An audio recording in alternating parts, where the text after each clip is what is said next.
Λοιπόν, εγκατάσταση του Composer σε Linux. Δεν χρειάζεται να κάνουμε ιδιαίτερα πράγματα. Το πρώτο πράγμα που πρέπει να κάνουμε είναι να δούμε τώρα στο τοπικό μας φάκελο, στο φάκελο του χρήστη, τι φάκελους έχουμε. Είμαστε εντάξει, δεν υπάρχει ο φάκελος που θα δημιουργήσω.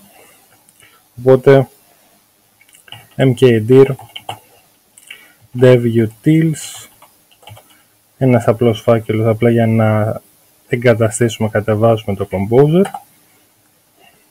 cd devutils, όπως βλέπετε το φάκελος είναι άδειος, δεν υπάρχει κάτι.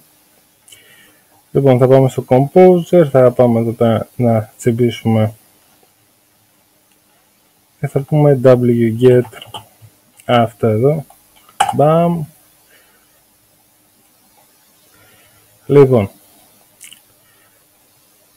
επόμενη κίνηση είναι να δημιουργήσουμε το Composer sh ή σκέτο Composer, δεν μας ενδιαφέρει, οπότε γράφουμε vi Composer.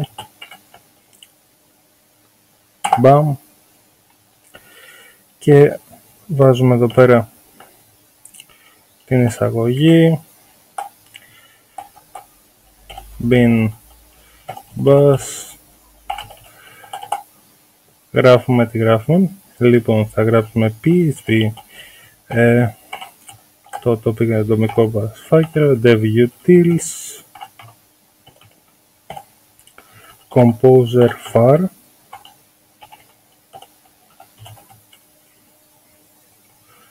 και τελειώνουμε wq. Το έχουμε, τώρα γράφουμε chmod 755 στο Composer,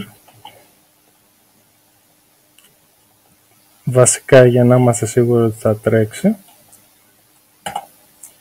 Οπότε λέμε τώρα ls-al για να δούμε τα δικαιώματα και βλέπουμε ότι το Composer έχει full δικαιώματα. Άρα η επόμενη μας κίνηση, να βγούμε και λίγο από το devutils, είναι να σετάρουμε το path. Λέμε λοιπόν path ίσον home, ο χρήστης μου είναι το background μια και χρησιμοποιώ VM, devutils,